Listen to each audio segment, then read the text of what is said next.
Hindi dadalo si Iran Supreme Leader Mojtaba Khamenei sa state funeral ng kanyang ama na si Ayatollah Ali Khamenei, alinsunod sa pasya ng mga opisyal ng Iranian government. Batay sa impormasyon, may plano ang Israel na i-assassinate si Mojtaba, lalo na't mayroon umano itong mga makabagong kagamitan upang matukoy ang kinaroroonan ng Iranian leader. Nauna rin nagpahayag si Israeli Defense Minister Israel Katz sa isang panayam na si Mojtaba ay marked for death kasabay ng utos sa Israeli Defense Forces o IDF na maghanda para sa isang independent operation laban sa Iran. Milyong-milyong taga-suporta ang inaasahang dadalo sa nasabing state funeral, kabilang na ang mga leader at kinatawan ng iba't ibang bansa.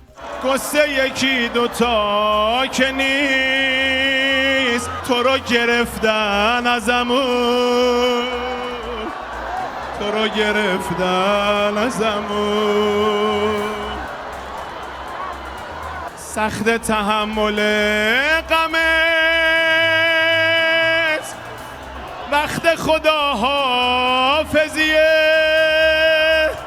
Samantala nakalagak na ang labi ng dating Supreme Leader sa Tehran. Batay sa ulat na mataan doon ang buhay na commander ng Islamic Revolutionary Guard Corps o IRGC na si Commander Ahmed Vahidi na sinasabing responsable sa lahat ng mga pag-atake, bagaman hindi ito nagpakita sa publiko mula ng umpisa ng gyera noong Pebrero. Nauna nang naglabas ng direktang babala ang IRGC sa Amerika at Israel na huwag tatangkahing guluhin ang mahalagang okasyon ng kanilang pagdadalamhati dahil nakaalerto ang lahat ng sangay ng kanilang militar, ang mga naval at aerial assets at nakaposisyon lang ang kanilang mga missiles. Samantala, bukod sa Supreme Leader ay kasama rin sa target list ang mga negotiator na sina Foreign Minister Syed Abbas Araghchi at Parliament Speaker Mohajer Galibaf. Kinumpirma umano ito ng ilang opisyal ng Amerika kaya nangangamba sila sa posibleng maling kilos ng Israel. Nagbigay babala na umano ang Amerika sa mga bansa sa gitnang silangan na ipaabot sa Iran ang posibleng pag-atake ng Israel sa mismong araw ng libing. Daan-daang mga kinatawan at leader ng bansa ang dadalo sa state funeral ayon sa Iranian media, kabilang na ang Russia, China, Iraq, Qatar, Lebanon, Malaysia at Thailand. Magsisimula ang prosesyon sa July 4, araw ng Biyernes, hanggang July 9, araw ng Lunes sa Iran. Sa huling araw, ililipad ang labi ni Ayatollah Ali Khamenei pauwi sa kanyang hometown sa Mashhad, Iraq. Ayon sa Civil Aviation Organization ng Iran, pansamantalang isasara ang airspace sa mga lugar na dadaanan ng flight mula Tehran hanggang Mashhad, Iraq. Inaasahan naman na pagkatapos ng state funeral ay itutuloy na ng magkabilang panig ang technical negotiations sa Memorandum of Agreement.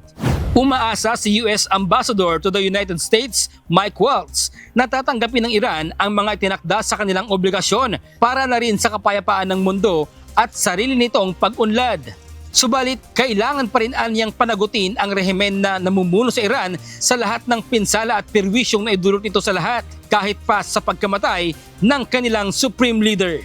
I cannot stress enough the possibility of real, transformative, positive opportunity for the nation and people of Iran is on the table. But President Trump's patience is not unlimited.